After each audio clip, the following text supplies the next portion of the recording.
kasih ibu sepanjang jalan, kasih anak sepanjang jalan. Artinya, seapapun alumni, tetap kami sebagai ibu, ya, alma mater, yang Surakarta dan Fakultas Adab dan Bahasa ini, tetap akan bersilaturahmi dengan teman-teman alumni semua. Kami tetap akan berkoordinasi, ingin melihat impact peran Bapak Ibu semua sebagai alumni itu untuk pembangunan peradaban bangsa ini seperti apa. Makanya komunikasi menjadi penting. Ya.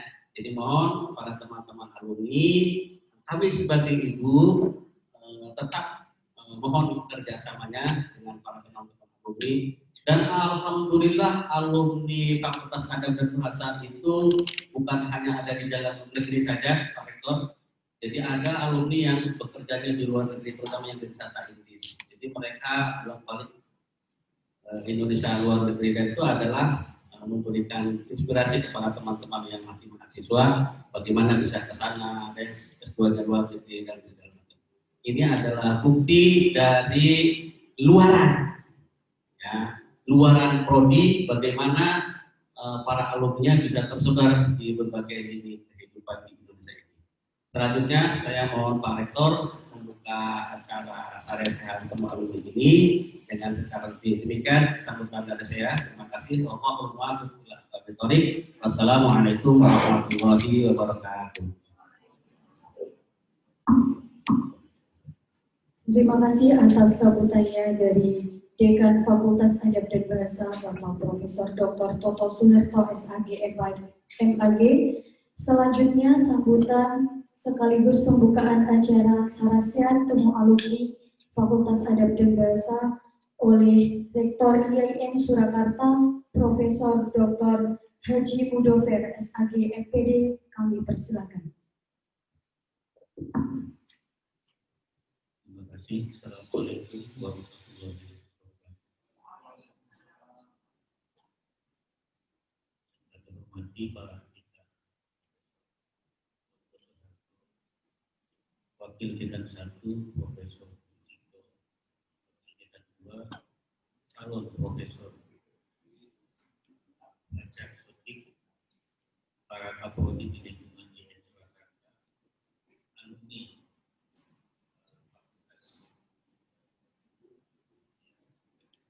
ITK, dan dosen-dosen di lingkungan dan bapak saya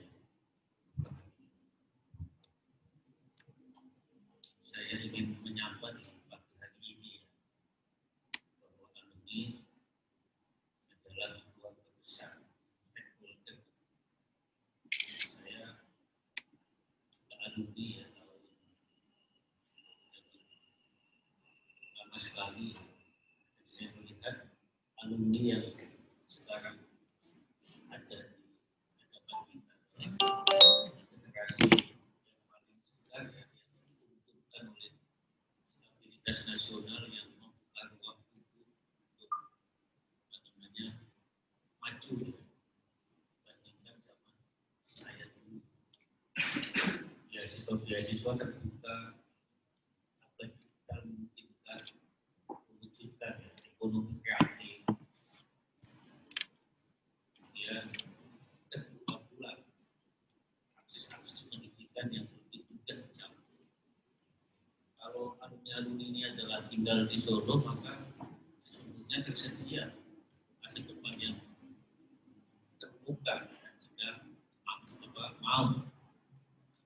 Ini kedapatan bahwa tidak pernah dibayangkan dalam 1 tahun IAIN lahir besar. Seperti saya dan dokter ini tidak menyangka bisa jadi guru besar. Bahkan saya juga tidak menyangka bisa menjadi rektor. Pada awalnya adalah saya seperti alumni ini, tidak tahu apa yang akan terjadi di masa depan.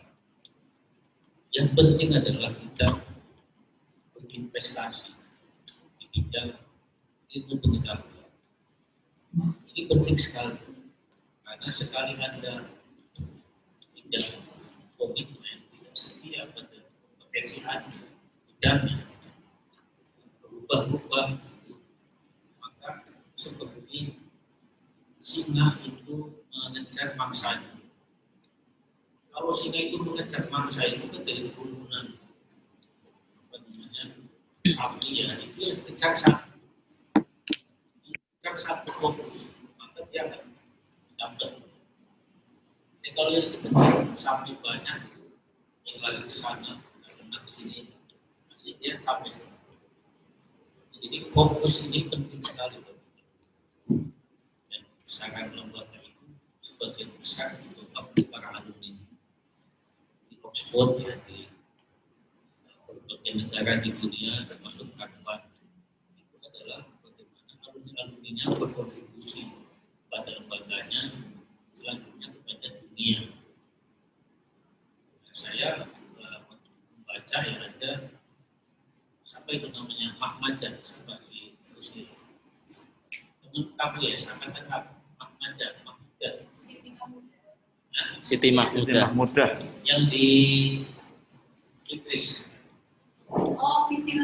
Fisilmi Hamidah. Dia cerita kepada saya ketika suatu saat nanti dia sudah lulus dari Inggris. Dia cerita bahwa pada saat dia tidak bisa membayar SPP atau apa, dia terluka. Ada berbagai jaringan yang ngomongnya kalau tidak punya uang dia jadi kata-kata ini membuat dia bangkit dari turbulensnya. Dia mencari beasiswa, akhirnya dia bekerja di lembaga internasional. Luar biasa. Mungkin ada visi tidak lainnya yang saya tidak bisa mendeteksi. Ada Wildan Mahir Takin juga sama ya. Dalam kepaparan dia mencari beasiswa dan karena bersama dosen. Kalau PNS dosen itu ada ketentuan peran usaha sambil dosen bisa, besar cepat juga bisa. Itu tergantung bagaimana dia berinvestasi. Karena saya selalu mengatakan bahwa anak Simandros, seorang filsuf yang itu 600 sebelum Masehi, itu pernah berkata begini, makhluk yang bayi yang paling lemah adalah bayi manusia. Betul nggak? Kalau jam itu ya, benturan, lahir untuk lari, dia lahir ada macam yang lari. Kemudian cicak, binatang-binatang itu instingnya mengajarkan bahwa dia harus bertahan itu. Insting itu apa? Esensinya itu mendahului dari eksistensi. Kalau manusia tidak, manusia eksistensinya mendahului esensi. Jadi binatang-binatang itu seperti itu. Seorang tukang itu kalau mau menciptakan kursi, dia sudah membayangkan esensi kursi. Ada sandaran berkaki empat. Esensi kursi mendahului eksistensi. Tetapi manusia tidak. Begitu dia lahir masih bayi, dia lemah tidak bisa apa-apa. Bahkan jika dia tumbuh besar, itu tidak ada esensinya. Kalau dia tidak belajar, dia tidak berpendidikan, dia tidak terus-menerus membaca. Karena itu esensinya itu diisi melalui pendidikan, melalui jalur-jalur pendidikan dan pendidikan formal maupun informal. Dan itulah manusia. Jadi kalau teman-teman sebagai alumni sudah memilih universitas sebagai pilihan hidupnya, lalu kemudian tidak diisi, artinya dia adalah sekelompok damping berjalan. Itu membedakan Anda dengan Pak Cito adalah Pak Cito guru besar sudah melampaui bidang-bidang yang ditentunya. Anda belum, Anda masih berproses. Nah, itulah esensi. Nah, ini makanya kami menginformasi pada alumni bahwa IAIN sebentar lagi jadi UIN. Silakan dosen, sebagai tenaga kontrak apapun jika tertarik ya. Kalau tidak tertarik seperti Pak Anies sekarang sudah memilih jalan hidupnya sendiri dan dia berkembang bagus. Karena apa namanya bidang pekerjaan apapun ya, kalau digeluti dengan ketekunan sehabis-habisnya dia akan menghasilkan satu investasi yang luar biasa. Kalau sebagai YouTuber Anda geluti akan melampaui ya, besar. Tidak ada apa-apanya. Guru besar adalah sebuah prestise di mana dia punya pengabdian. Jadi kalau pengen kaya, jadi YouTuber, jadi pengusaha yang terus-menerus gagal lalu masih berhasil. Nah, sekarang apa namanya YouTuber itu sekarang berapa? Coba kita lihat socialblade.com, ketik misalkan karena saya adalah YouTuber hanya untuk menginvestasikan masa muda saya lihat di socialblade.com itu pendapatan saya kalau dimonetisasi masih betul itu antara 3 sampai 30 dolar, artinya 500.000 per bulan. Saya mengupload, saya belajar editing, belajar aplikasi sebagai kesibukan di masa pandemi. Nah, teman-teman yang muda ini, saya kira itu bisa melakukannya. Aku coba lihat aku Hamzah, kemudian sama Irfan Hakim.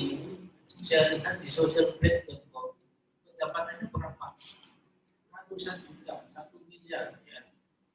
Kemudian sampai tertingginya itu 6 miliar. Kata halilintar. Realitis sebenarnya tidak begitu termutu ya, tapi yang penting yang melihat depan. Pak Ciko ini juga sudah memulai. Kita juga jangan lupa guru besar. Jadi apa namanya sih mengedit lupa baca. Tapi tidak apa-apa. Ini sebenarnya kehidupan kita diberkahi oleh abad digital luar biasa. Abad terbaik adalah abad digital. Ketika orang bisa terhubung apa saja yang sudah digitalisasi.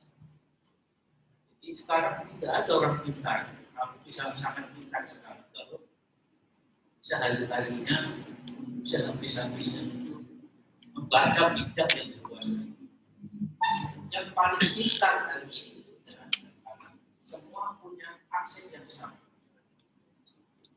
Sehingga tidak relevan lagi kalau ada bilang yang paling pintar di kelas belum. Tidak bisa. Karena semua terbuka. Sehingga tidak bisa terbuka. Sehingga makin kita terbuka dengan semua pihak, kita makin berdahan. Bahwa kita adalah hanya bagian kecil saja dari raksasa-raksasa orang yang pintar-pintar sebelumnya. Ini yang ingin kami sampaikan. Saya kira itu yang dapat saya sampaikan dan mengucap bismillahirrahmanirrahim. Acara dan bahasa secara resmi saya nyatakan Ibu.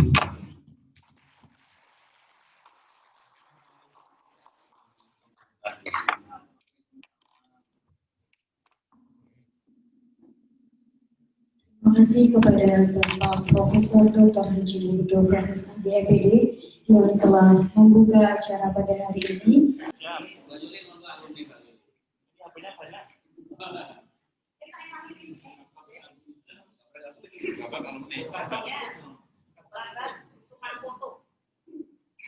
Satu, dua, tiga. Satu, dua, tiga. Coba apa yang satu? Oh, laki-laki. Langsung. Satu, dua, tiga. Satu, dua, tiga. Bismillahirrahmanirrahim. Assalamualaikum warahmatullahi wabarakatuh.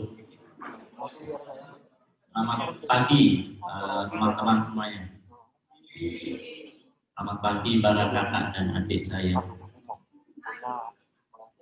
Yang saya hormati Bapak Wakil Dekan 1 Fakultas Adab dan Bahasa, Bapak Profesor Dr. Haji Sujito MPD. Semua kenal beliau ya, pernah diajar beliau, teman-teman ya. Kita beri aplaus untuk Bapak Profesor Dr. Sujito. Beliau telah dikukuhkan menjadi profesor kemarin ya. Dan dengan pidato pengukuhan sangat bagus sekali topiknya ya. Nanti teman-teman bisa melihat di YouTube FAB dan Instagram BIN Jakarta. Dan saya harapkan teman-teman juga subscribe YouTube kita, karena kontribusi alumni paling tidak dari jauh ada subscriber, sumbangan subscriber. Terima kasih Bapak Prof. Sujito telah berkenan hadir di acara secara sehat dan temu alumni pada pagi hari ini. Dan yang saya hormati juga ada beberapa pejabat di IAIN Jakarta di Fakultas Adab dan Bahasa. Dan yang saya banggakan teman-teman semuanya, kakak-kakak, adik-adik. Jadi tidak ada bapak dan ibu di sini, tapi kakak dan adik. Kakak. Ini Dik Danang. Nah, saya Dik Danang ya. Kalau sampingnya manggilnya Kak Danang. Kita semua bersaudara dan alumni Fakultas Adab dan Bahasa. Alhamdulillah alamin. Wassalatu wassalamu ala asyrofil anbiya'i wal mursalin wa ala alihi washabihi ajmain. Amma ba'du. Rabbi shrah li sadri wa yassir li amri wahlul 'uqdatam min lisani yafqahu qawli. Rabbi zidni ilma warzuqni fahma. Ya rabbal alamin. Teman-teman yang saya hormati, di sini kita akan mendengarkan pemaparan dari salah satu alumni yang kakak kita. Kalau saya sama Mas Aris memanggil kakak ya, tapi saya yakin semua juga memanggil kakak ya, karena Kak Aris ini adalah yang paling senior. Ya, angkatan 2001 itu berarti pertama kali jurusan sastra Inggris berdiri. Dan tahun 2001 ini sudah 20 tahun, hampir 20 tahun berdiri. Oke ya, itu tepuk tangan untuk jurusan sastra yang para alumni. Kemudian ada alumni PPI pertama kali, siapa alumni PPI? Ada angkatan PPI tahun berapa? 2017. Oh iya, Mbak siapa? Oh iya, Mbak Agustina ada. Iya, itu menyambakan nama biasa. Ya, kita beri aplaus untuk alumni PPI. Kita bersaudara. Dan lagi alumni, sudah ya, alumni SPI juga belum ya. Ada alumni SPI? Oh BSA ada alumni BSA? Oh iya alumni BSA. Ada alumni BSA yang pertama kali Mas.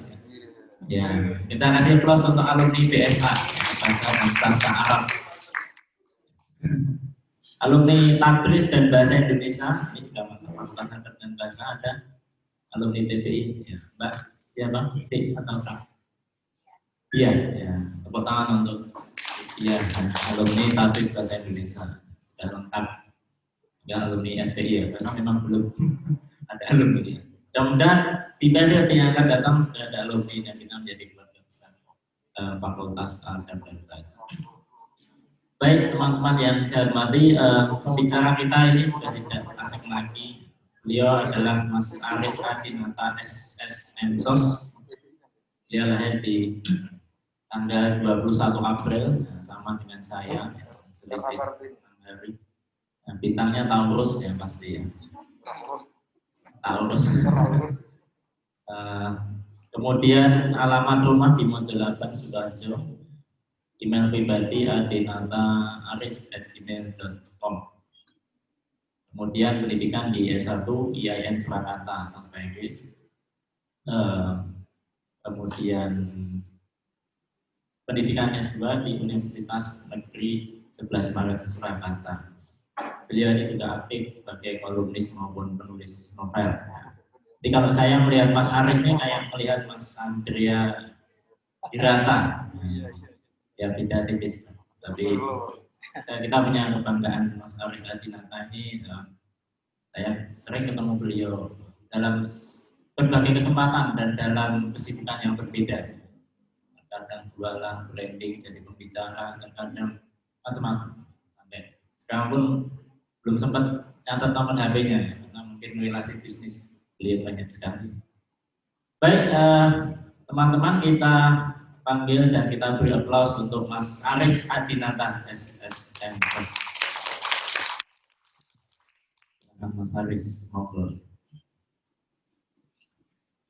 Mas Aris nanti akan menyampaikan tentang branding dan entrepreneur. Ya, oke. Terima kasih. Waktu saya berikan kepada Mas Aris Adinata. Silakan. Assalamualaikum warahmatullahi wabarakatuh. Waalaikumsalam. Sebuah kebahagiaan buat saya bisa ketemu lintas angkatan alumni, meskipun hanya ya beberapa ya, tidak bisa semuanya hadir karena kondisi COVID. Yang kami hormati Prof. Wisito, beliau lulusan mengenyam diajar oleh beliau. Kemarin sempat saya tanya ke Mbak Asia dari surat undangannya itu sebagai narasumber gitu ya. Tapi kemudian saya lihat balik, undangannya nggak ada temanya gitu kan, saya bingung. Akhirnya saya siapkan 2 tema. Ada tema branding, ada tema Let's Your Business. Mbak bisa disetelkan dulu yang Bank Insight, yang video dulu. Ini sebagai pembukaan saja. Nanti kita akan ngobrol lintas ngalor ngidul gitu ya, bisnis dan branding.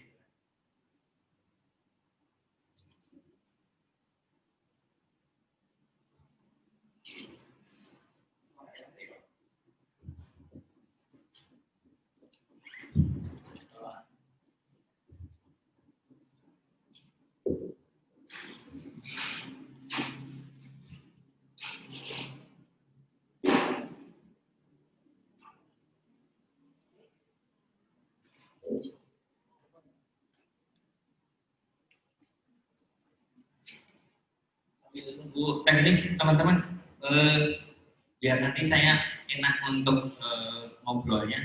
Teman-teman alumni rata-rata yang jadi pengusaha, angkat tangan. Yang punya usaha bisnis 1, 2, 3, 4, 5, 6 ya. Yang non bisnis, yang selain bisnis jadi guru, jadi pegawai dan sebagainya. Ada? Wah, nyambi. Bisnis nyambi jadi guru, atau guru nyambi jadi bisnis gitu ya.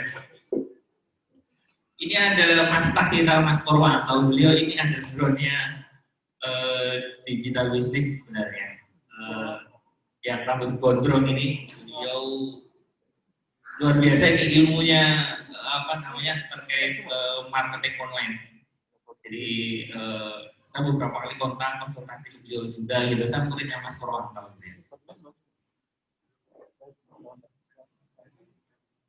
Udah bisa masuk? Belum.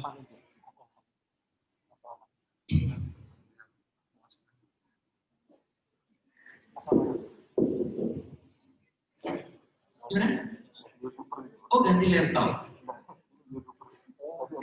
Ya, berarti ada latar belakang yang menjadi pengusaha, punya bisnis, ada guru, ada digital marketing, macam-macam. YouTuber juga ada. Kita ini YouTuber, kapan-kapan nanti YouTuber bareng, Prof. Jadi kita bisa ini YouTuber bareng.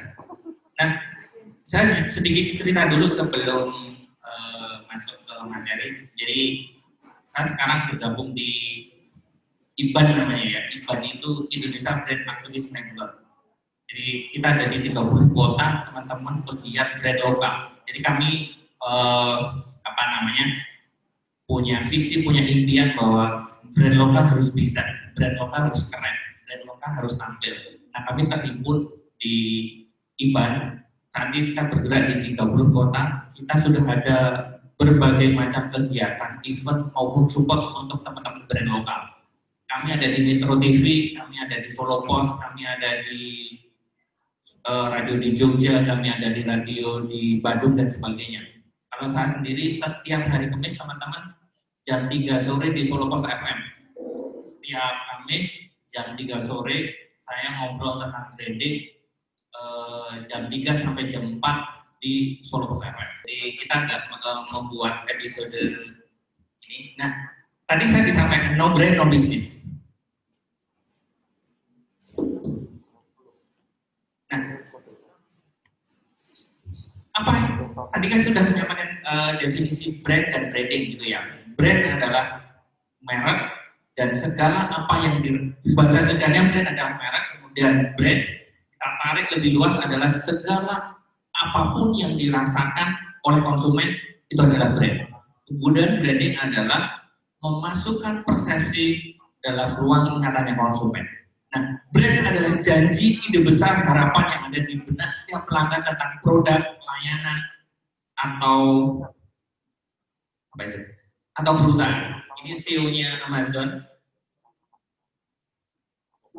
Brand adalah efek pembeda dalam benak konsumen. Jadi gini, teman-teman. Ini yang perlu disadari ketika teman-teman ingin mendevelop sebuah brand. Apa sih senjatanya ketika kita ingin mendevelop brand? Teman-teman bisnisnya ada yang punya nama, mereknya apa? Brandnya apa? Sebutkan. Ada? Punya produk sendiri atau masih reseller? Oh apa enggak? Produk sendiri? Apa?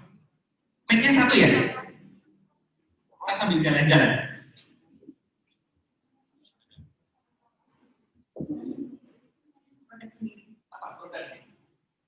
Lebih ke tradisional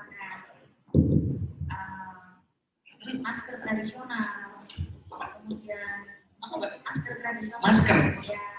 Masker untuk kecantikan ya? Tak kira masker untuk penutupan. Masker. Namanya apa?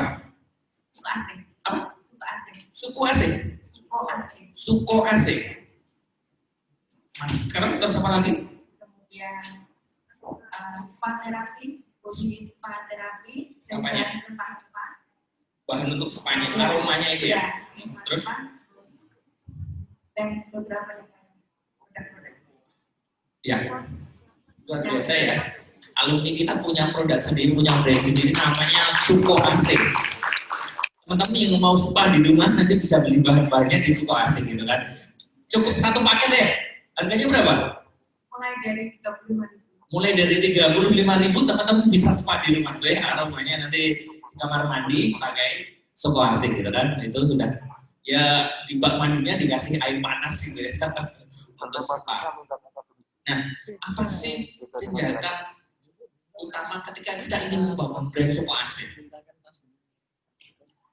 Ini nanti yang akan kita dapatkan. Jadi gini, sering kali ketika saya diminta jadi pembicara di beberapa tempat, di beberapa dinas, hampir ini yang menjadi masalah. Saya tanya ke Suko Asing, semoga pertanyaan ini bisa dijawab. Apa keunggulan atau value yang dimiliki oleh Suko Asing dibandingkan dengan kompetitor? Non-kimia. Oke.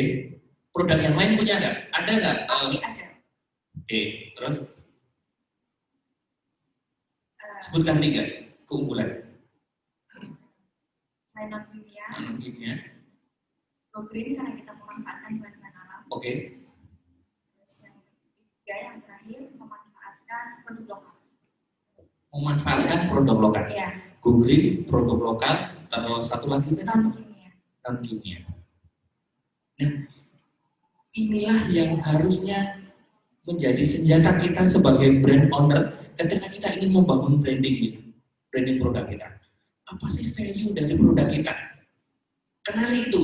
Kalau kita tidak kenal dengan value dari produk kita sendiri, bagaimana kita mendelivery pesan itu kepada konsumen? Jadi, value kita apa? Senjatanya ada 2 sebenarnya, value dan keunikan.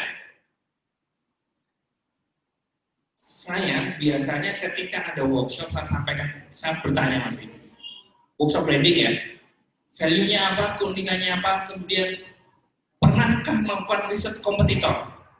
Sebutkan 10 kompetitormu. Karena teman-teman itu tidak real datanya. Suruh nyebutkan 10 saja kelabakan. Siapa sih kompetitor saya? Mereka bermain di harga apa? Value mereka apa? Kemudian channel distribusi mereka apa? Itu kita harus memiliki. Karena itu akan kita lakukan sebagai bahan untuk brand positioning. Tahu kompetitornya? Sama tahu, karena di dunia kecantikan pasti brand-brand banyak ya? banyak. Oke.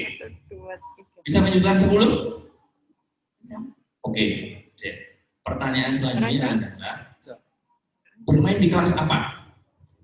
Kan ada menengah, atas, bawah. Masih menengah. Masih menengah? Ya, Sadar bermain di kelas menengah? sangat sadar. Oke. Jadi gini, semakin kita sempit garap segmen yang kita jadikan target market, maka semakin memudahkan brand kita mengenali perilaku konsumen kita. Maksudnya gini, kita tahu bahasa-bahasa apa yang digunakan oleh segmen kita. Kita tahu media apa yang digunakan oleh segmen kita. Contoh gini, kelas menengah, ibu-ibu, bapak-bapak, umur berapa, itu harus menjadi data kita. Karena apa? Bahasa antara emak-emak dengan remaja berbeda. Media, channel, distribusi, dan komunikasi antara emak-emak dan remaja tentu akan beda. Ibu-ibu yang eksekutif dengan emak-emak di pasar tentu akan berbeda. Mereka sering nongkrongnya di mana? Yang offline di mana? Online di mana? Bahasa-bahasa yang mereka gunakan apa? Maka ketika kita semakin sempit ceruk yang kita jadikan target market, maka semakin kita mudah untuk mendevelop brand kita dan semakin memudahkan kita mengenali perilaku konsumen dan mendelivery pesan kita kepada konsumen. Karena branding adalah menyampaikan pesan, value, dan keunikan dari brand kita.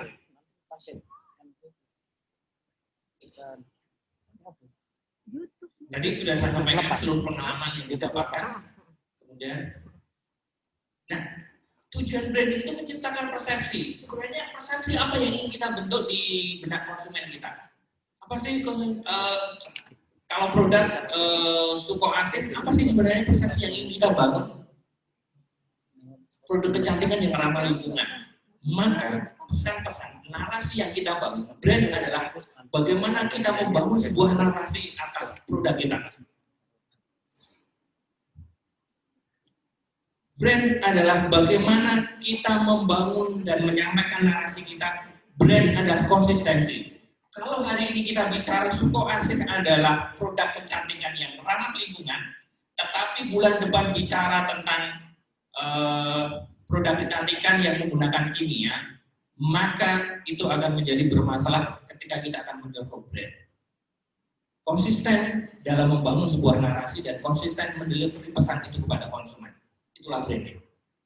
Nah, ini yang harus dilakukan ketika teman-teman develop brand sendiri. Nah, bagaimana kita mendevelop itu? Institusi IAIN misalnya, atau kita mau mendevelop brand sekolahan Afirdaus misalnya. Maka sejak awal kita harus susun strategi di awal. Kalau kami di bawah meja itu ada namanya brand assessment. Kita akan mengetahui di titik mana brand itu akan kita develop. Tapi tidak kita keluarkan di atas meja ilmu itu gitu ya. Itu untuk kita mengetahui assessment-nya ini di titik apa sih sebenarnya yang harus dilakukan. Nah, teman-teman, itu terkait dengan branding ya. Nah, saya sering menyampaikan tahapan-tahapan dalam membangun sebuah brand. Apa sih tahapan ketika kita membangun sebuah brand? Ada 3 sebenarnya, cukup sederhana, tetapi ketika dikulik ini panjang. Pertama adalah fondasi, kedua komunikasi, Dan yang ketiga adalah evaluasi. Fondasi, komunikasi, evaluasi. Mas Wildan, saya sampai jam berapa ya? Nanti saya takut jam 11.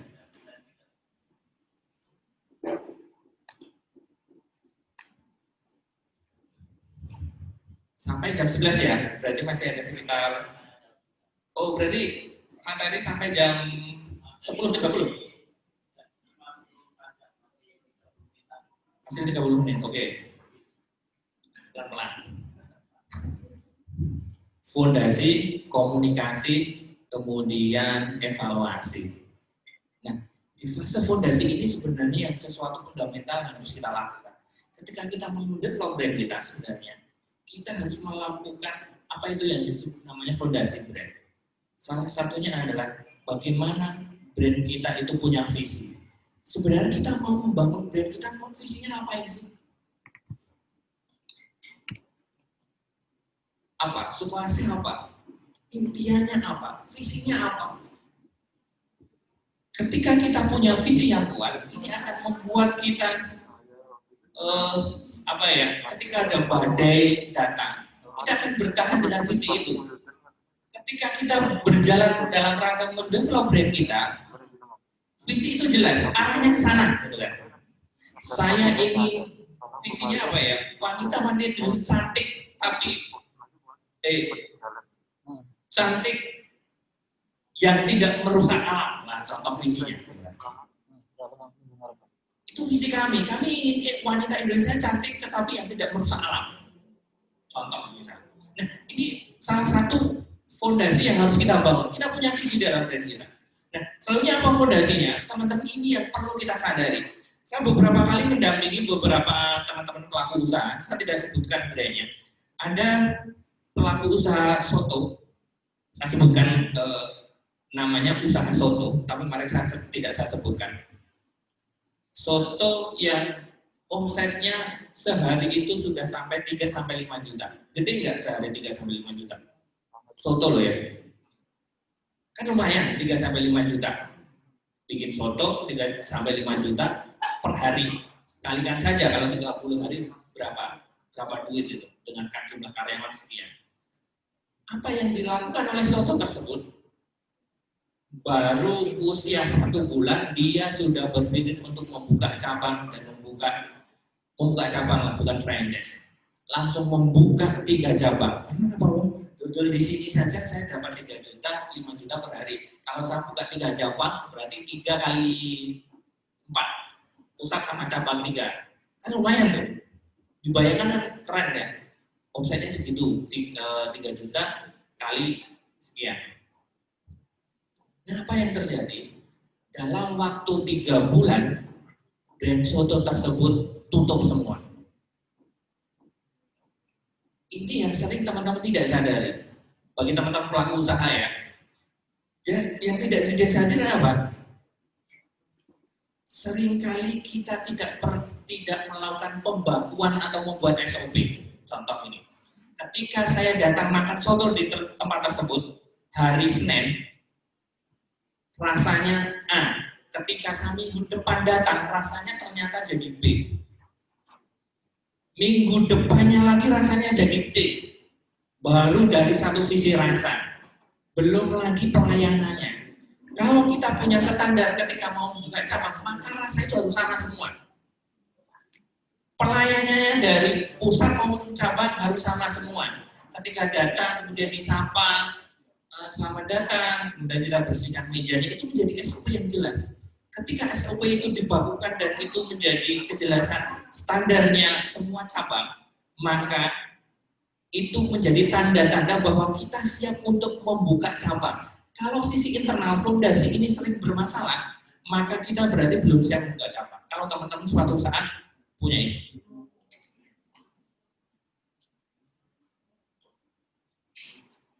Fondasi itu di sisi internal, baik itu pembenahan manajemen, SOP karyawan, SOP pelayanan, kemudian SOP, rasa dan sebagainya, itu di sisi fondasi. Selesaikan itu semua dulu. Kalau kita bikin suko AC, maka harus selesaikan SOP pembuatan produk produk masker suko AC.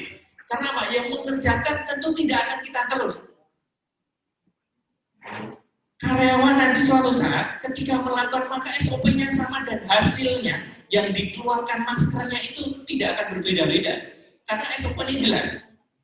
Ukurannya, takarannya, prosesnya, dan sebagainya. SOP itu jelas. Ketika kita sudah saatnya naik kelas, punya karyawan sekian, maka produk yang dibuat akan sama semua kualitasnya, akan sama semua aromanya, akan sama semua rasanya ketika dipegang.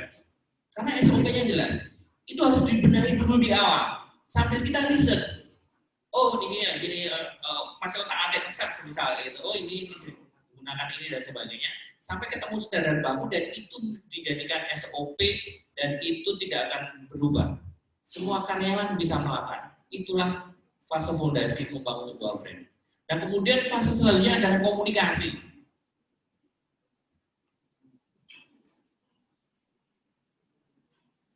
Jadi gini, brand yang sekarang adalah tentang otentik. Ini yang seringkali jadi masalah buat teman-teman yang punya bisnis. Masalahnya apa? Kalau dulu, era dulu itu brand itu adalah sesuatu yang biasa, kemudian di-branding menjadi wah yang luar biasa. Sebenarnya barangnya biasa, dan kualitasnya biasa, rasanya biasa. Kemudian di-branding menjadi sesuatu yang sangat luar biasa. Itu dulu, branding zaman dahulu. Tapi branding sekarang adalah tentang otentik, menyampaikan pesan yang otentik. Tadi fondasi, kemudian komunikasi. Komunikasi itu menyampaikan value, menyampaikan keunikan, kemudian menyampaikan tentang kebenaran produk kita dan menyampaikan keotentikan produk kita. Kalau rasa soto kita cenderung kecut, maka sampaikan itu bahwa ini bisa jadi kelebihan, bisa jadi sesuatu yang khas dari produk kita. Kalau suko asli itu ada unsur kimianya 1% semisal, ya kita harus sampaikan kebenaran itu. Kalau murni 100%, ya sampaikan pesan itu bahwa produk kita 100% ramah lingkungan. Nah, brand adalah menyampaikan pesan, brand adalah mengirimkan pesan, brand adalah membangun narasi. Narasi itu dari apa saja, bisa dari produk, bisa dari kualitas, bisa proses pengemasan, bisa jadi dari cerita di balik proses pembuatan brand tersebut. Saya punya teman di Surabaya, dia bikin rajut. Teman-teman tahu rajut ya?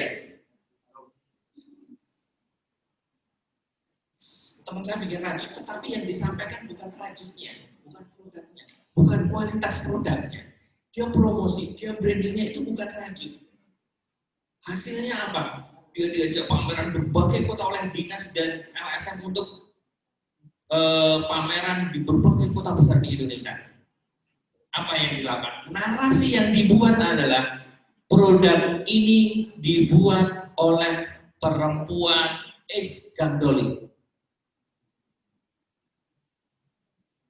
Jadi membangun brand, membangun narasi itu bisa dilakukan baik dari produknya atau cerita di balik proses pembuatan produk tersebut atau cerita di balik visi dari brand tersebut.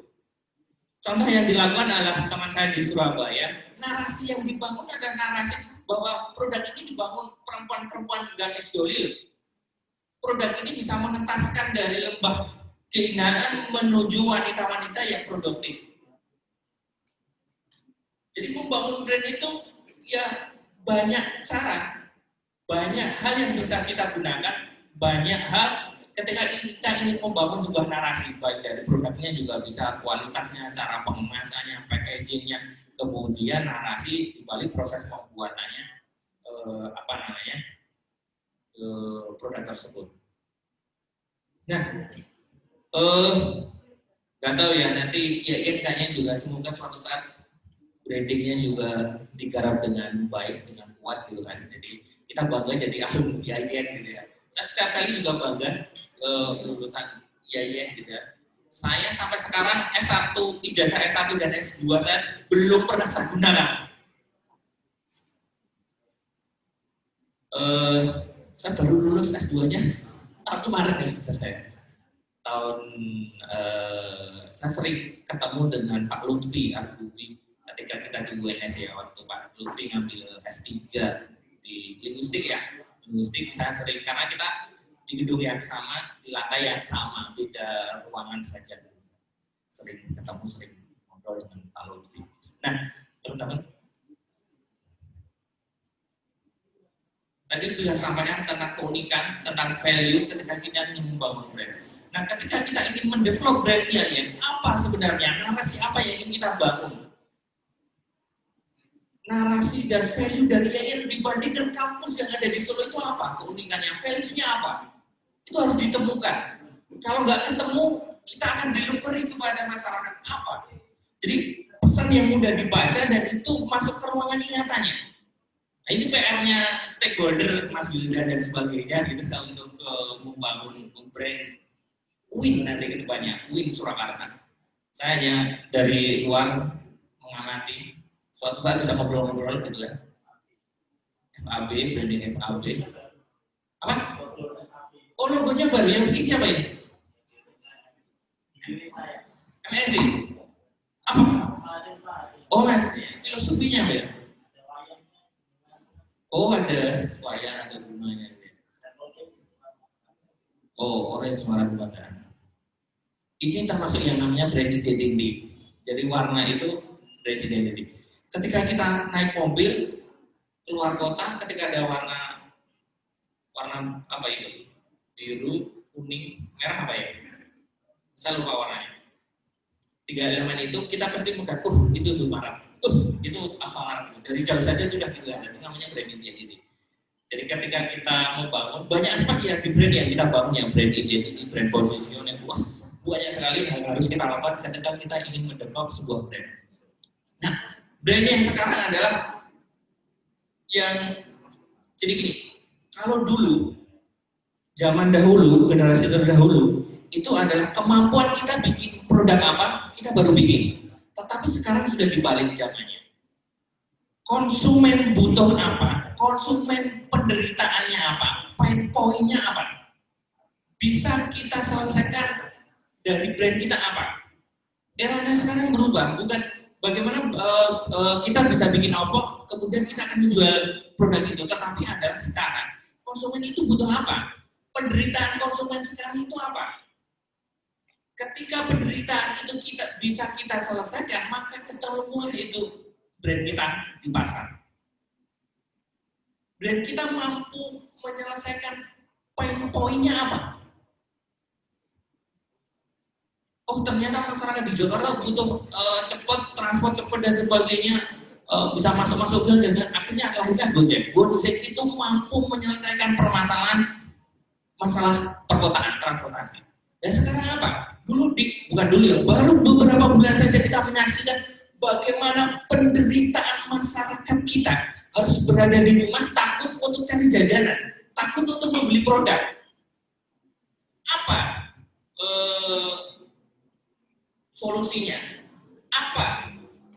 Brand kita bisa mampu menyelesaikan apa? Kemarin frozen food itu menjadi solusi bagi konsumen, akhirnya booming luar biasa itu untuk produk-produk frozen food. Karena apa? Itu menyelesaikan permasalahan konsumen. Dan sekarang apa jawabannya? Nah, IAIN sekarang, Fakultas FAB ini sebenarnya relevansinya sekarang itu menyelesaikan masalah apa? Itu yang harus di-delivery kepada konsumen. Itu pesan narasi yang harus kita sampaikan kepada calon mahasiswa kita. Sebenarnya apa? FAB itu mau apa? FAB itu mampu menyelesaikan apa? Penderitaannya apa? Yang baru lulus SMA, SMK dan sebagainya apa? Ketika mereka mampu menangkap pesan itu yang harus dibuat gitu ya. Ini tadi bahasanya tadi sudah saya sampaikan, semakin spesifik, semakin mudah brand itu dibangun. Di balik brand yang baik terdapat manajemen yang baik. Tentu teman-teman ketika kita develop brand, bagaimana kita membangun manajemen kita yang menata manajemen agar jadi kita menjadi baik itu perusahaan, baik itu institusi dan sebagainya. Kunci utamanya adalah bagaimana manajemen di dalam itu baik, karena itu akan berefek kepada semuanya. Ini saya sedang kampanye brand lokal kami. Di brand riset kami ada gerakan beli foto posting brand lokal. Jadi ini salah satu berkah pandemi kita adalah sekarang produk-produk brand-brand besar internasional itu head to head dengan brand-brand lokal. Mereka pada turun ke jalanan, jadi mereka downgrade gitu kan brand mereka mempertaruhkan brand mereka untuk turun ke jalanan jualan. Teman-teman mungkin bisa lihat di jalanan ada Pizza Hut, mereka turun ke jalanan, ada KFC, ada terbaru Starbucks kayaknya juga mulai bergeliat. KFC baru seminggu yang lalu tanggal 29 KFC di Bali tutup. Brand-brand lokal ini adalah saatnya ketika untuk tampil. Apa masalah konsumen saat ini di Indonesia? Maka inilah keberadaan brand kita tampil untuk head to head dengan brand-brand besar dari internasional. Dan kemudian saat ini apa? Keresahan mahasiswa saat inilah saatnya FAB tampil untuk memberikan solusi, mampu memberikan apa yang bisa diberikan, penderitaannya apa yang bisa diselesaikan. Ini salah satu poster kampanye kita, beli foto dan posting brand lokal. Nah, teman-teman, ini gerakan yang sedang kita bangun tentang brand lokal. Bagi teman-teman yang saat ini usaha, selamat merintis usaha, kembangkan, silahkan develop brandnya, ya. Baik itu produk, baik itu jasa, baik itu lembaga, baik itu institusi. Ini ilmu dasarnya ketika teman-teman ingin mengembangkan sebuah brand buat teman-teman. Nah, bagi teman-teman yang saat ini masih menjadi karyawan, guru, pegawai dan sebagainya, sekarang banyak cara untuk jadi pengusaha. Nanti bisa belajar sama Mas kita, Mas Pur. Paling mudah itu salah satunya adalah digital business, marketing online sekarang salah satunya. Ada adik tingkat saya yang sukses di digital marketing, ada Mbak Mawar ya, Mawar atau Wardah? Wardah ya namanya. Wardah ya Mawar. Panggil saja Mawar. Nama apa sih Mawar? Wardah bisa. Sebut saja Mawar. Sebut saja Mawar gitu ya, kayak dunia fiksi. Sebut saja Mbak Mawar. Itu sukses luar biasa tuh. Omsetnya luar biasa. Itu sudah hitungannya sudah sukses itu. Wah, dan sebagainya. Pak, ganti slide yang materi selanjutnya. Saya ingin cerita terkait dengan street food, teman-teman. Masih jam berapa ya? Jam berapa, Mas? Sudah? Masih banyak, masih setengah jam lagi. 10.30? Setengah jam, 20-an menit. Sekitar 20 menit ya? Ya. Untuk tanya jawab, karena sampai jam 11 saja. Ya, dikit, Pak. Yang start your business. Ya, itu. Ini acara saya di Solo Pos setiap hari Kamis jam 15 di Solo Pos FM, bicara tentang brand dan branding. Nah, bagi teman-teman yang mau memulai bisnis biasanya berat ya di langkah pertama. Nah, saya ingin cerita tentang, biasanya kan kalau kita cerita tentang bisnis kan contoh-contohnya kan dari luar negeri ya, keren-keren, dibuat-buat. Ini contohnya nih, siapa nih? KFC ini siapa namanya? Colonel Sanders ya? Colonel Sanders ya? Suksesnya di usia 60. Oke, saya akan menghilangkan contoh dari luar negeri. Saya akan memberikan contoh Sukoharjo, lokal saja. Saya berikan beberapa. Saya kebetulan di Sukoharjo itu menjadi ketua klaster Bapak Bapeda ya, Ketua Klaster Makanan dan Minuman Kabupaten Sukoharjo. Jadi pengusaha-pengusaha makanan dan minuman kumpulnya di klaster makanan. Nah saya pas klaster banyak sekali untuk pengusaha-pengusaha. Ini namanya Mas Agung. Mas Agung ini mantan pegawai konter handphone dan laptop komputer. Sekarang sudah jadi pembicara tuh di di PLUT, Pusat Layanan Usaha Terpadu Kabupaten Sukoharjo. Ini Mas Agung. Apa yang dilakukan di awal? Kalian tuh mungkin teman-teman gini, saya akan bicara masalah gengsi juga ya, sebentar. Jangan dikira street food itu sesuatu yang receh ya. Ini awalnya jualannya pakai brojol loh, ngetar roti-roti. Apa sekarang yang dimiliki? Ini salah satu outletnya di Sukoharjo, namanya Kiva Bakery. Mantan penjaga counter, kemudian awal merintisnya adalah bagaimana dia ngeterke roti itu pakai brojol sepeda motor. Tapi sekarang dia bangkit, melesat, punya dan awalnya jatuh bangun jual rumah untuk modal. Sekarang rumah yang dijual sudah dibeli lagi, mobil Raspberry cash tanpa ngambil bank. Kemudian langsung sekarang buka ini, outletnya itu harganya 10 juta per tahun, punya karyawan sekian, bisa bikin pabrik sekarang. Nah kemudian ini namanya Mas Agus Suryo, ini sahabat saya juga, mantan pegawai bank. Apa yang dilakukan? Dia takut riba. Aku nih hidup dengan riba bagaimana nih gitu kan? Masa saya akan memberi makan kepada anak istri saya adalah barang haram. Apa yang dilakukan pertama kali? Dia jualan souvenir yang harga 5 ribuan itu. 5 ribuan sekarang sudah bisa beli mobil, bikin workshop, dan karyawan jumlahnya sekian. Ini Mas Agus Suryo. Jadi gini, gengsi tidak akan membuatmu jadi kaya, tapi kalau kamu kaya, kamu akan bergengsi.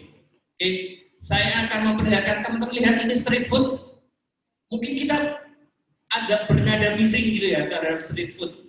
Kita mungkin agak melihat merendahkan pada teman-teman yang berjuang di street food.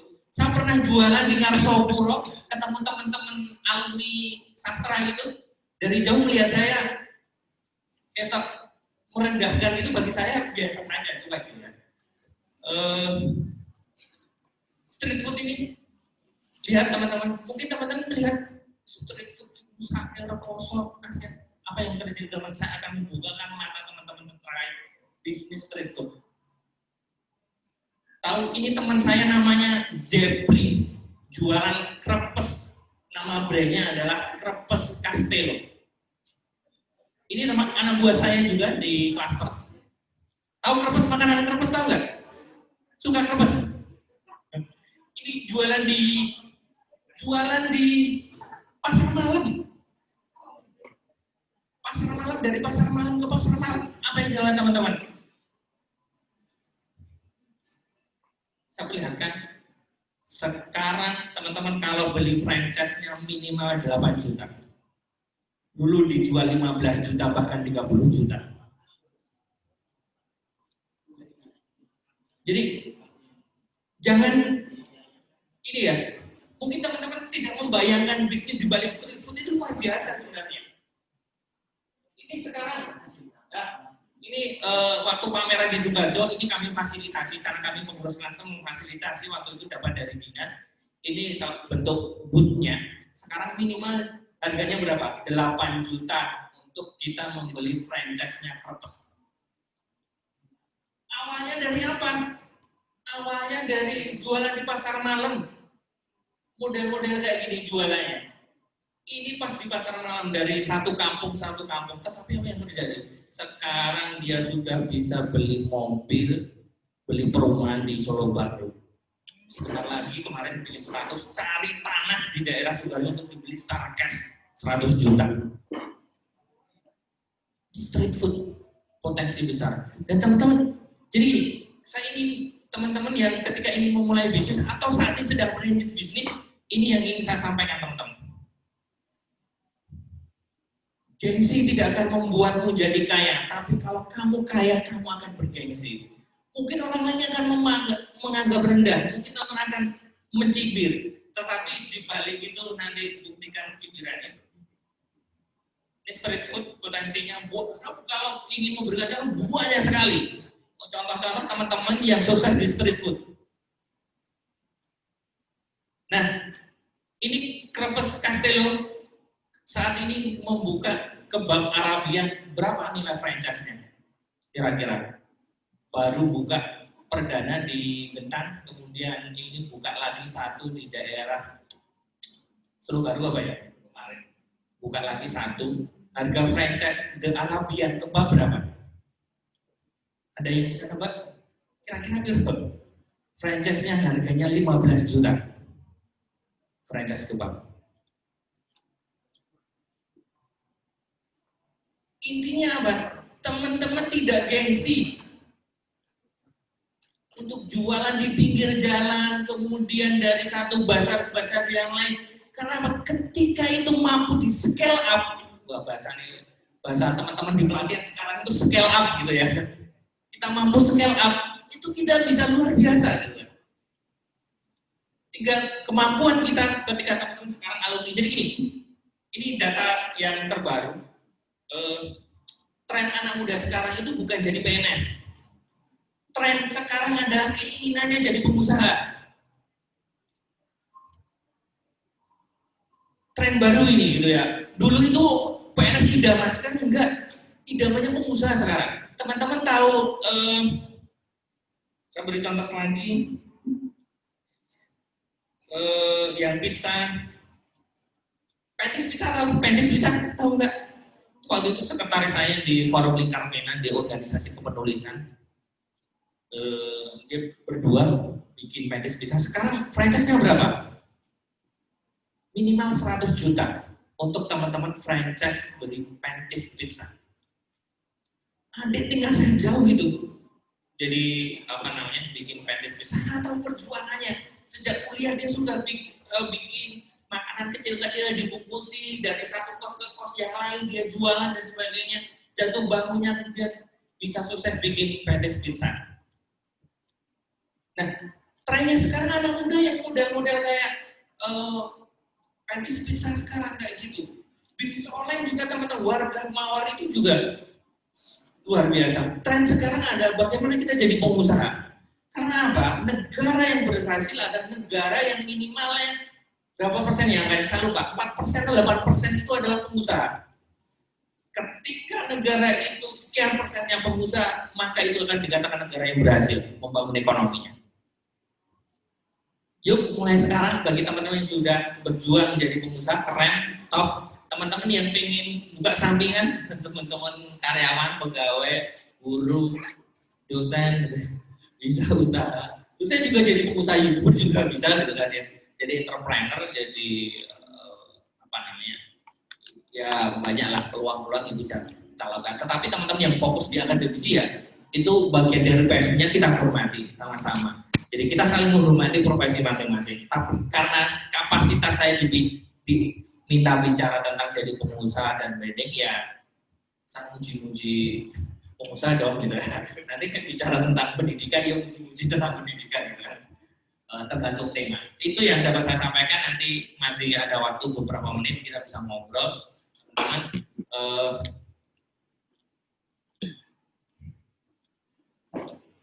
Ini gerakan yang kita bangun, beli foto posting brand lokal. Ini roti bakal Momel ini baru buka sekitar 1-2 bulan, per hari sekitar 80 roti bakar dengan jumlah karyawan 2. Di Tawangsari, di pojok dari tempatnya, di lokal, keren sekarang. Ini Instagram kita, brandinsight.id, teman-teman bisa follow. Dan ini Instagram saya, Aris Adinata.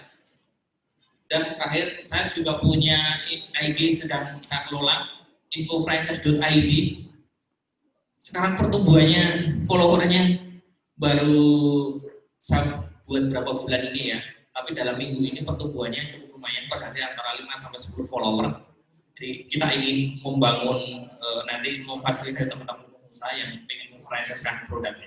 Terima kasih, saya serahkan ke Mas Wildan. Assalamualaikum warahmatullahi wabarakatuh. Waalaikumsalam warahmatullahi wabarakatuh. Sekali lagi kita berikan aplaus untuk Kak Aris Adinata. Luar biasa sekali pemaparannya. Saya yakin teman-teman banyak pertanyaan. Beliau sangat menginspirasi bagaimana dari orang alumni dari IAIN Surakarta. Dulu masih style, ya. Masih style, dan kita juga dulu masih berjuang membranding jurusan sastra Inggris, ya. Kemudian jurusan pendidikan bahasa Inggris, ya. Sampai dulu mungkin di dalamnya ada demo-demo juga. Itu cerita kita yang dulu. Tapi alhamdulillah sekarang IAIN juga sudah bagus. Dulu saya ingat kalau membranding IAIN itu saya diajak sama Pak Mahbub untuk di PIS itu, Pusat Informasi Studi. Sampai kita kalau cari mahasiswa, nanti masukan mahasiswa dikasih komisi, karena dulu saking sulitnya mencari mahasiswa.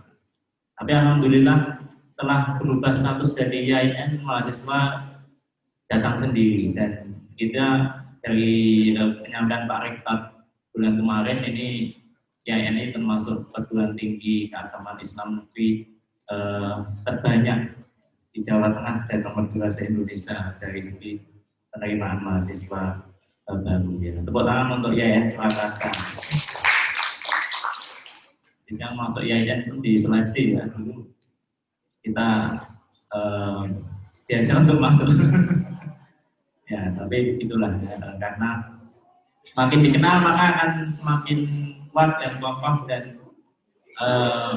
kita semakin bangga dengan kampus kita. Dan seperti yang disampaikan Kak Aris tadi, ya, kita bisa membranding kita bisa berkecimpung di luar dari background pendidikan kita. Jadi seperti Mbak tadi ada yang kosmetik, kemudian ada teman-teman yang mungkin punya usaha di bidang kuliner, di bidang mungkin temannya Mas Danang atau siapa ini yang Wendy siapa itu. Nah, dia malah jadi bos tour and travel. Jadi tanya jalan-jalan. Ya, Mas Wisnu juga, ya, tapi sekarang dia jadi carik, jadi ditinggalkan. Banyak sekali teman-teman yang bekerja di luar bidang keilmuan, dan itu tidak masalah, dan bidang keilmuan ini akan menambah nilai dari nilai jual dari ownernya, seperti yang disampaikan Mas Aris tadi. Jadi itu adalah spirit of local branding go international. Mungkin nanti kita seperti Mas Rozak ini punya band, merintis band. Nanti bisa jadi kita punya band juga, ya. Banyak nanti diorbitkan, ya. Teman-teman yang dari jurusan lain, dari program studi yang lain bisa membranding dirinya, ya. Kemudian teman-teman yang di pojok sana juga ini punya, saya yakin beliau-beliau ini juga punya branding, ya. Entah membranding dirinya sendiri juga boleh. Nah ini masuk senior Mas Barezi ini punya catering, ya. Tepuk tangan untuk Mas Barezi. Cateringnya masih kami ordernya, ya. Alhamdulillah. Beliau juga membranding, dia punya grup musik nasyid, ya kayak Justice Voice gitu lah, ya. Dan diundang di berbagai acara pernikahan luar biasa. Mas Danang ini juga punya branding, ya. Kalau saya lihat di statusnya sering upload produk-produk terbaru. Ini tepuk tangan untuk Pak Ketua IKAFAP. Semua punya brand, semua punya usaha, semua punya keinginan dan niat. Tinggal bagaimana kita melangkah. Nah ini mungkin yang akan kita tanyakan untuk narasumber kita pada hari ini. Silakan teman-teman yang ingin bertanya atau sharing knowledge-nya. Oke, Mbak. Siapa namanya tadi, Mbak? Iya. Silakan maju di sini aja, maju sini. Maju sini sambil cerita. Silakan. Kita kasih aplaus dulu biar maju. Nanti bisa nyanyi siapa tadi? Mama. Mari dulu. Oke, selamat pagi teman-teman semua. Selamat pagi Bapak. Baiklah, perkenalkan nama saya Fitri Anindawati. Kebetulan di sini berbicara soal brand, tapi lebih topik ke brand produk ya, Pak. Jadi kalau saya ini sedikit berbicara tentang brand image personal. Jadi kita lebih fokus ke brand image personal itu artinya kayak kita punya ciri khas apa sih di dalam diri kita masing-masing. Maybe kalau saya dengan ciri khas saya yang saya penari tradisional. Kebetulan saya lulusan sastra Inggris S1-nya, kemudian lanjutkan di UNS, Institut Penerjemah. Mas Barazi kakak tingkat saya. Pak Tadi pun juga kabar saya. Nah, kalau di awal tadi Pak Rektor menyampaikan bagaimana membranding IAIN, terus kemudian bagaimana potensi-potensi alumni untuk dilibatkan agar IAIN kedepannya seperti apa, brand image-nya seperti itu. Saya melihat dari sisi non-akademisi seorang alumni, artinya maaf saya bisa ke Jakarta, NTB, NTT, Kalimantan, Sulawesi dengan prestasi saya yaitu sebagai pegiat budaya khususnya untuk tari tradisional gaya Surakarta. Nah, kebetulan di lingkungan saya atau lingkaran saya itu teman-teman yang mahasiswa asing. Beliau, teman-teman saya selalu ingin belajar tentang kebudayaan, tentang kesenian itu spesifik ke Surakarta dan kemudian di TM. Kemudian tidak hanya di situ, saya sudah pernah ke Moskow untuk exchange student KBRI dari Indonesia ke Rusia. Nah, prestasi-prestasi itu juga menjadi potensi para alumni untuk membangkitkan dari image-nya IAIN Surakarta. Nah, di sini kebetulan hampir sekitar 2 tahun terakhir saya menjadi ketua komunitas pemuda pelestari sejarah budaya dan seni Indonesia. Kebetulan saya mencari pemuda-pemuda yang potensinya untuk peduli tentang kebudayaan itu tidak hanya lokal dan seperti kata dalam tempurung, bahkan kita sangat dicari kalau untuk brand image saya gitu. Artinya dari lingkungan kecil saya seperti itu. Nah, saya harapkan kita bisa untuk lebih membuka pandangan lain selain akademisi. Teman-teman pasti mampu punya potensi akademisi yang hebat-hebat, sudah lulusan S2, bahkan teman-teman lain yang sedang menempuh studi. Lalu alumni yang non akademisi, saya punya keinginan untuk itu diberdayakan. Artinya mereka juga punya peluang yang banyak sekali untuk membranding image IAIN Surakarta. Contoh kecil, logo FAB, dia menggunakan logo wayang. Kemudian masuk lagi ke IAIN Surakarta dari gedungnya, menggunakan gunungan.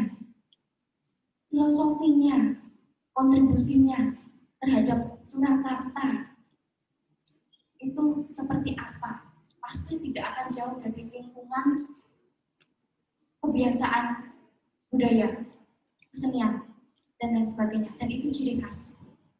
Gitu. Nah, kebetulan saya juga ikut mendampingi teman-teman dari komunitas seni tarian di IAIN. Seperti itu.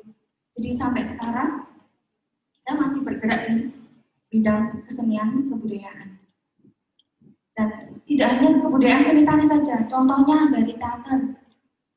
Jadi mas-mas senior saya, mereka mendampingi teman-teman teater bahkan sampai melatihnya sampai ke tingkat nasional, dan itu jadi prestasi IAIN juga.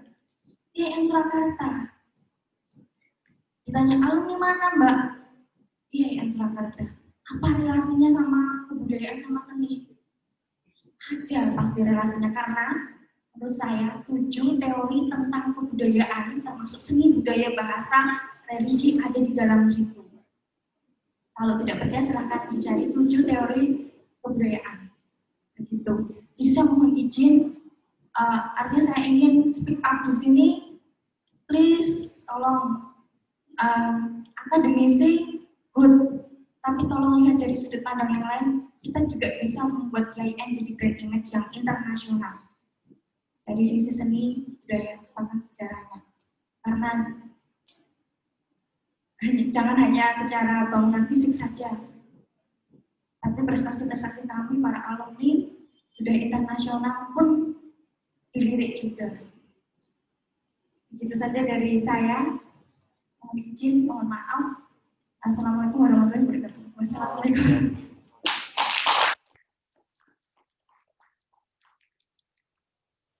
Ya, silakan teman-teman yang lain yang ingin sharing atau hanya informasi. Ya, oke. Mas Iqbal, apa? Bismillahirrahmanirrahim. Assalamualaikum warahmatullahi wabarakatuh. Ya, luar biasa sekali pemateri dari Pak Haris, Mas Haris ya panggilnya. Haris ya, Haris. Dan ya, kemudian saya ucapkan terima kasih kepada Mbak Fitri yang telah menyampaikan pengalamannya maupun prestasi-prestasi yang diraih. Dan di sini saya mau tanya kepada Mas pemateri Bapak Haris. Nah, gini Pak. Nah, kelemahan saya sebagai seorang pengajar, saya memang dari dulu berkeinginan selain saya mengajar, saya juga ingin menjadi entrepreneur. Dan itu sudah saya lakukan sejak saya mau lulus kuliah. Nah, yang menjadi kendala saya seperti ini, Mas Haris, mungkin nanti bisa dibantu. Nah, ketika mengajar, otomatis ada laporan-laporan akademis yang harus saya kerjakan. Dan di sisi lain, saya juga harus memikirkan usaha sampingan saya. Dan di situ, saya sering menemukan kesulitan. Jadi ketika nanti ada orderan banyak, lalu pekerjaan lain saya, pekerjaan utama saya sebagai pengajar, itu terganggu. Kemudian, saya mau berspekulasi, mau bekerja sama atau mengajak orang untuk bekerja di tempat saya juga belum berspekulasi seberani Mas Haris mungkin. Nah, ini saya mohon sharingnya dari Mas Haris tentang bagaimana cara memanage agar pekerjaan saya tidak meninggalkan pekerjaan mengajar saya, dan saya juga bisa membranding usaha saya. Seperti itu. Terima kasih. Terima kasih.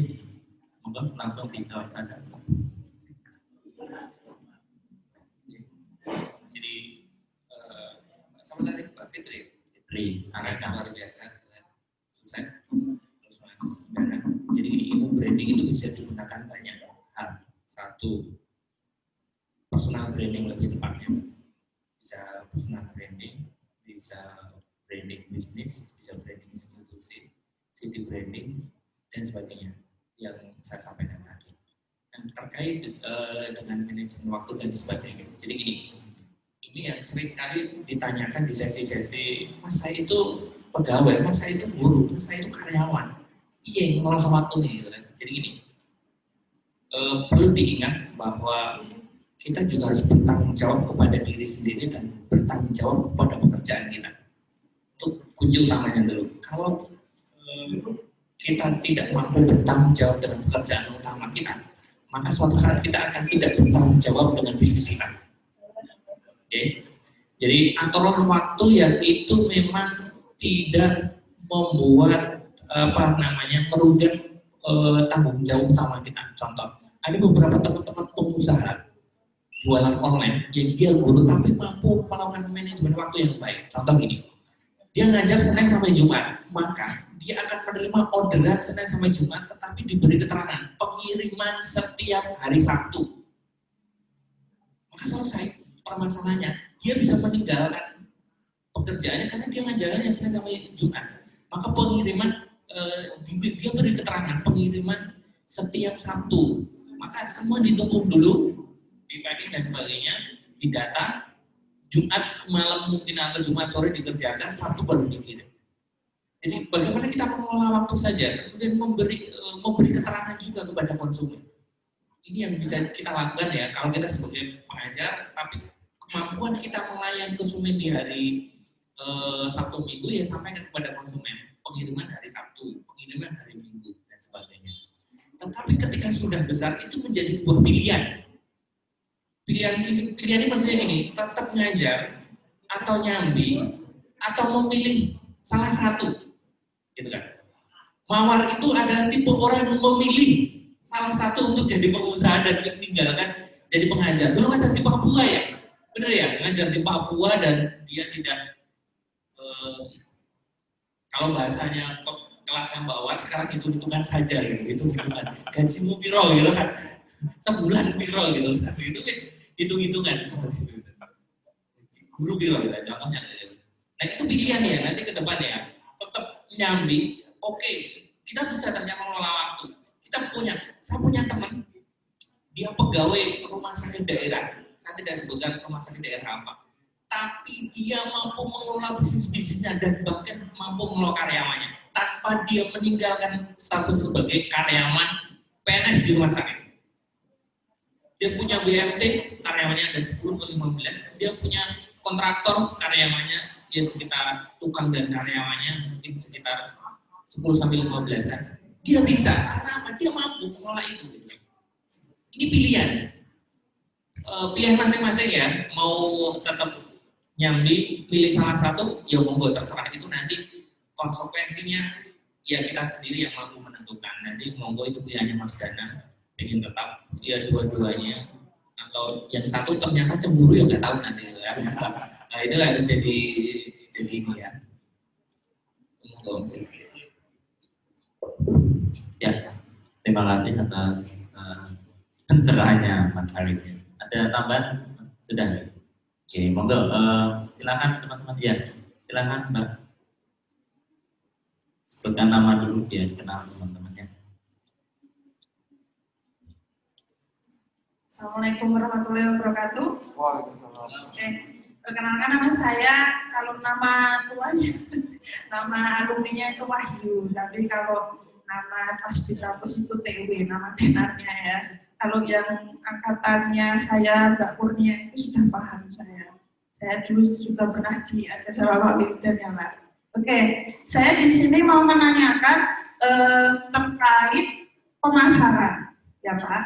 Nah, kalau tadi kan kita mengatakan bahwa kita itu harus bersaing dengan produk-produk luar negeri gitu. Nah ini pas sekali nih materinya. Dengan saya tuh akhir-akhir ini tuh juga masuk ke dunia bisnis walaupun masih sekedar reseller tapi juga udah lumayan ya. Saya itu awalnya ini saya juga memberi motivasi buat teman-teman ya. Saya itu buka-buka Shopee awalnya. Pertama itu ya lihat live kayak gitu terus beli kok kayak boros. Kenapa saya nggak yang jualan? Gitu. Saya akhirnya jadi reseller. Baru 1 bulan itu lumayan produk yang saya jual itu bisa mencapai 170 item. Itu padahal saya cuma iseng-iseng aja itu, nyoba-nyoba. Nah sekarang saya mau tanyakan, gimana caranya kita itu menjual produk kita itu biar sampai ke luar negeri. Kan ada Amazon kayak gitu, terus ada Mercari dan yang lainnya. Yang tenar di Indonesia kan yang kayak Lazada, Tokopedia, Shopee kayak gitu toh. Itu kan kalau kita lihat dari pendapatannya itu kan lebih tinggi yang ketika kita jual di luar negeri. Misalnya tempe atau daun pisang itu, wah harganya lumayan itu ya. Kita mah bisa lumayan itu baru di order 50 aja kita bisa dapat laba yang banyak banget. Nah, terus dengan caranya itu bagaimana biar kita itu bisa masuk ke bisnis sampai ke luar negeri.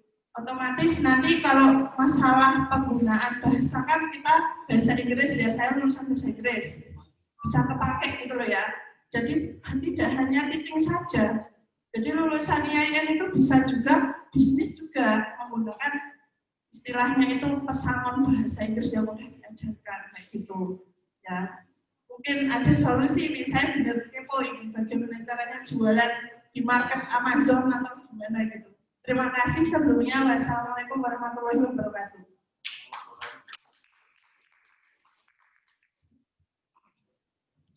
Terima kasih Mbak Tili. Saya manggilnya nama pegangnya saja ya. Jadi saya akan bicara dua aspek. Satu tentang bagaimana kita membangun brand kita agar kita bisa ke luar negeri. Beberapa UKM di Indonesia itu sudah sampai Belanda, Jerman dan sebagainya. Kayak keripik di Magelang itu produknya laris-manis di Belanda. Karena apa? Ketika kita ingin masuk luar negeri, satu legalitas kita harus punya dulu, baik itu standarnya. Kalau makanan BPOM ya, kemudian sertifikasi halalnya, kemudian uji nutrisinya dan sebagainya itu harus kita lengkapi dulu. Kualitas produk, kemasan dan sebagainya itu harus kita kuatkan dulu. Ini dari sisi bagaimana kita mendevelop brand kita gitu ya, legalitas, kemudian kemasan, kemudian apa namanya ya terkait dengan brand tersebut.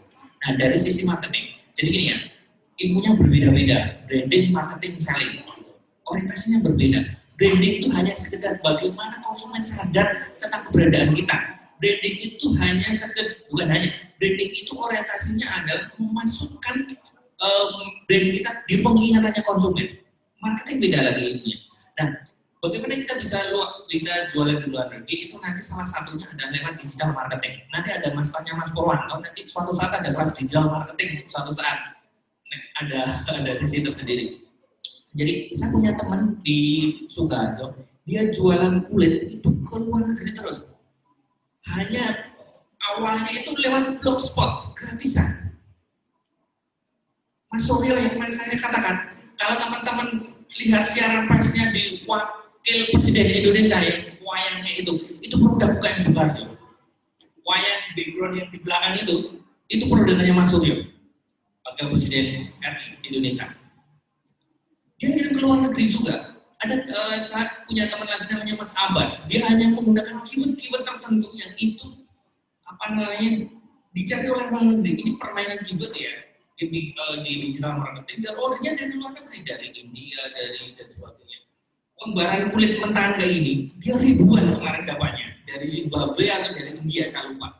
Dapat order 1000 kulit dari Zimbabwe. Tahunya apa? Dari internet. Hanya memainkan kata kunci. Nanti bisa belajar SEO, bisa belajar keyword dan sebagainya. Saya kulit luar saja yang lebih dalam, Mas Pur itu jago luar biasa. Ini beliau cukup di depan rebahan di kamar saja dunia mengalir rekening gitu kan. Itu ya Mbak ya. Jadi dua aspek. Satu, menguatkan brandnya, di sisi lain ada ilmu marketing yang harus dipelajari. Salah satunya ada digital marketing. Silahkan gali, di luar sana banyak sekali fasilitas-fasilitas pelatihan terkait dengan digital marketing. Gitu ya. Baik, terima kasih Mas Aris jawabannya ya. Jadi ada dua tadi ya. Karena kalau terkait dengan digital marketing maka ini tantangan sebenarnya kan, challenge. Bagaimana kita branding dan siap go internasional. Ada lagi teman-teman? Ya. Ya, jadi berencana mau ekspansi ke luar negeri, begitu ya. Ya kalau sedikit cerita ini, kalau saya boleh cerita malah saya dulu itu jualan di luar negeri, tapi hanya jualan kaos. Karena sebenarnya hanya mengisi waktu luang saya belajar, ya. Ingin jalan-jalan kok nggak punya uang. Beasiswa saya mepet, ya. Akhirnya semester break waktu itu di India, saya melihat peluang kaos, ya kaos. Saya desain sama satu orang teman ya, saya kaos modelnya Incredible India. Kemudian kita jalan-jalan di kota tempat saya tinggal itu di Hyderabad, ada tukang sablon dan oplak nyetor kaos yang bagus. Kemudian kita melakukan di situ, ternyata Paris, teman-teman kan teman saya itu banyak dari Asia Tengah, dari dari Turki, dari Tantan, Tajikistan, Afghanistan. Mereka ditawari kaos murah itu senang. Kemudian kebetulan sama temennya sampai rumahnya itu lumayan untuk sekedar jalan-jalan dan dulu ya bisa ini kadang kirim uang oleh rumah. Dan ketika ada kesempatan ke ibu kota, ke Delhi, saya tawarkan beberapa kaos-kaos ini ke staf KBRI kedutaan. Mereka masih pesan ini, karena mereka yang satu pengen harga murah, yang kedua pengen oleh-oleh dengan label India. Karena kalau beli di distro India pasti mahal, apalagi di kota. Pesan dengan teman kita ya, maksudnya sesama kita punya ikatan mahasiswa, apa namanya, perkumpulan pelajar Indonesia seluruh dunia itu juga sering dulu saya bawa kalau ada pertemuan sama teman-teman yang dari berbagai negara itu, dan itu lumayan alhamdulillah. Cuman sayangnya nggak ada yang nerusin, jadi ya sudahlah ganti di situ. Akhirnya pulang ke sini ya ganti acara. Dan itu luar biasa teman-teman ya. Jadi selain di tempat di mana saya belajar, kalau saya juga ternyata dibawa pulang ke Indonesia dengan padahal itu produk dari orang Indonesia, yang buat orang Indonesia ya. Sama kayak kalau teman-teman misalkan pernah ke Mekah pergi haji ya, ternyata yang jual oleh-olehnya itu kan orang Indonesia, orang Pasar Timur, ada yang dari itu. Dulu saya belum kenal internet marketing, jadi saya hanya brandingnya pakai HP. Itu memang ada tantangannya ya, Mas. Pesaing bisnis kita itu mesti ada dan pasti ada gangguan. Kayak di intimidasi ada pernah, kemudian sama teman-teman yang orang lokal itu poster saya tempelin dicopot, kemudian di macam-macam. Ini kan kamu saya kan mahasiswa asing, kenapa banget di sini begini ya, harusnya orang lokal. Ya saya diemin aja. Saya juga punya teman gitu. Jadi seperti itu. Mungkin ada yang lain teman-teman saya cerita saja tadi. Silakan dia. Oke, monggo. Maju ke depan sini. Ya.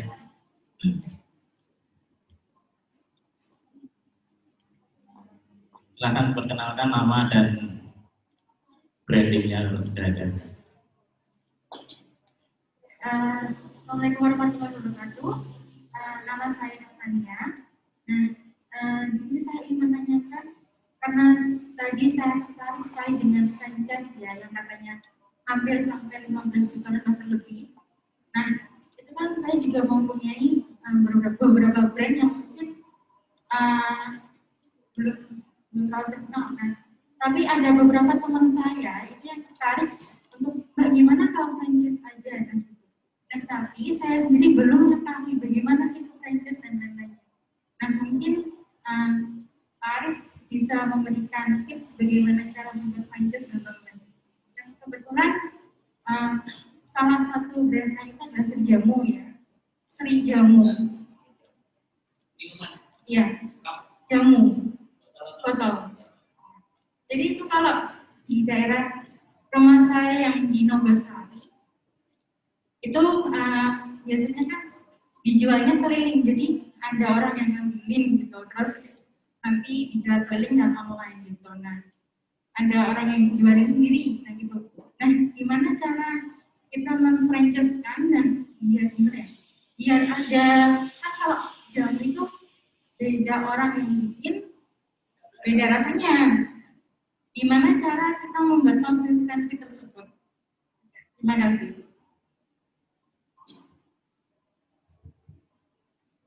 Monggo Mas, ada tentang franchise.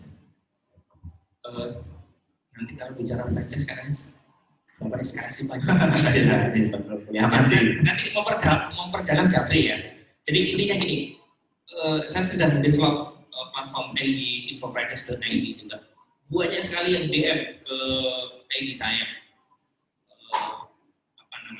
termasuk menanyakan tentang franchise-nya, termasuk harganya, termasuk dia mas iklan dengan info franchise dan sebagainya, macam-macam pertanyaan di infofranchise.id. Kan bisa follow ya infofranchise.id. Jadi gini, terkait dengan franchise, teman-teman harus menyiapkan dulu, jangan keburu-buru franchise. Salah satu hal yang mesti diperhatikan adalah fondasi franchise-nya. Jadi perhatikan betul HPP ketika buat produk dulu. Jadi apa pentingnya membuat HPP? Rumus HPP harus dipelajari betul. Sebenarnya satu botol atau satu cup minuman jamu itu HPP-nya berapa? Produknya, kemasannya, tenaga kerjanya, listriknya, biaya promosinya itu berapa? Karena ini yang akan kita sampaikan kepada calon pembeli franchise kita. Sebenarnya nanti balik modalnya itu ketika bisa menjual berapa sih, berapa botol, itu penting. Jadi ini harus menjadi perhatian kita. Jadi kita nawarin franchise itu nanti, oh akan balik modal kalau kita bisa menjual sekian ya. Kalau omset kita per hari sekian ya, sekian botol ya, dan sebagainya. Itu harus dihitung dulu, kemudian fondasi-fondasi lain diperhatikan, SOP. Ketika buat produknya, kita harus uji coba beneran bahwa berkali-kali ketika kita buat itu harus sama. Rasanya, standarnya sama. Bahkan ketika dibuat orang lain juga sama.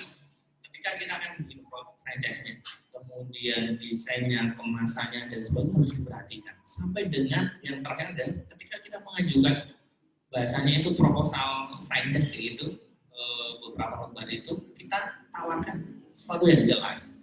Produk ini apa namanya nilainya ini, value ini, pembukaannya ini, ketika modal 15 juta itu akan balik sekian bulan. 15 juta itu akan balik ketika mampu menjual per hari sekian. Itu harus ada hitungan jelas. Karena orang beli franchise itu pengen laba, yang beli franchise pengen tahu, saya beli ini itu balik modalnya kapan dan keuntungannya di bulan keberapa. Itu harus jelas. Kemarin yang ke Arabian itu minta saya untuk mengelola manajemen franchise-nya, tapi saya tunda dulu. Saya belum pegang manajemennya. Ada beberapa yang DM juga minta untuk Mas ini franchise-nya tolong ada. Tapi saya belum melayani itu karena memang ini masih kita develop untuk infofranchise.id. Ke depan adalah saran untuk teman-teman yang ingin belajar franchise, bagi teman-teman yang ingin menjual franchise-nya, bagi teman-teman yang kebingungan manajemen franchise-nya, bagi teman-teman yang kebingungan mendevelop branding franchise-nya, bagi teman-teman yang kebingungan mencari peralatan franchise-nya, pelan-pelan baru sedang kita develop untuk infofranchise.id, gitu ya. Nanti Jabri ngobrol seputar franchise saja karena panjang nanti ya. Mbak siapa tadi namanya? Sania. Oh Tania, gitu ya. Terus terakhir ya kayaknya sudah waktunya sudah bisa atau masih ada? Kalau enggak saya closing statement. Oh masih ada. Ya monggo satu ada pertanyaan atau enggak? Satu pertanyaan lagi. Satu pertanyaan lagi untuk oh iya ya. Moderator MC.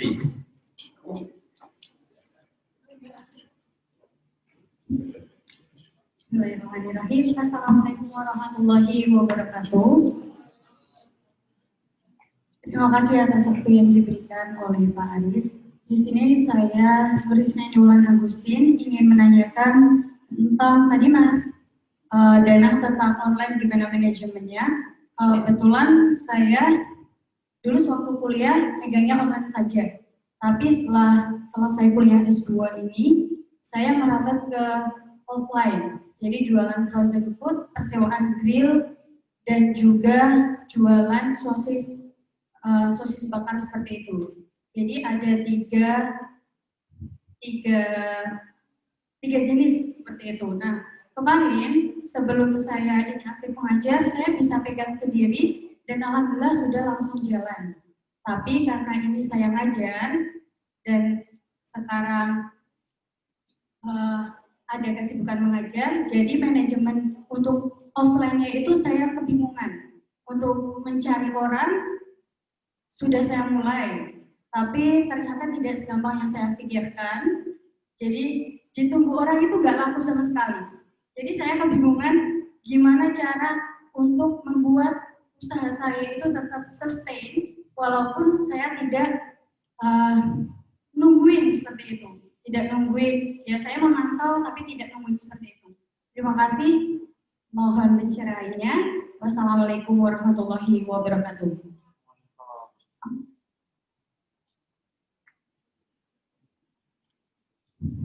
Mbak langsung saja untuk penanya terakhir. Terakhir ya, dari pertanyaan tadi, sebenarnya potensi alumni itu berserak luar biasa gitu ya. Keren ngeri gitu kan, alumni FAB. Jadi nggak tahu nanti mau diwadahi bagaimana ke depannya, mau digerakkan bagaimana dengan potensi-potensi yang ada. Kita ada master digital marketing, ada peneliti tradisionalnya keren, teman-teman penjual online dan sebagainya. Ini ketika mau diapakan nanti dari stakeholder.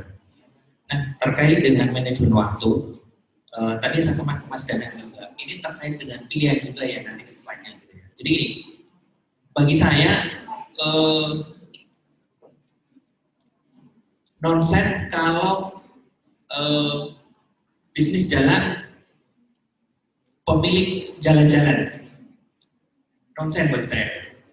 Jadi ini, dulu kita mengira bahwa ketika kita akan jadi pebisnis, kita banyak waktu di rumah, banyak waktu untuk keluarga. Ketika kita duanya buruk, malah justru tidak ada waktu untuk keluarga kadang bahkan. Ketika kita masa-masa perintisan, meladeni orderan, pengiriman barang, kemudian mikir ini dan sebagainya.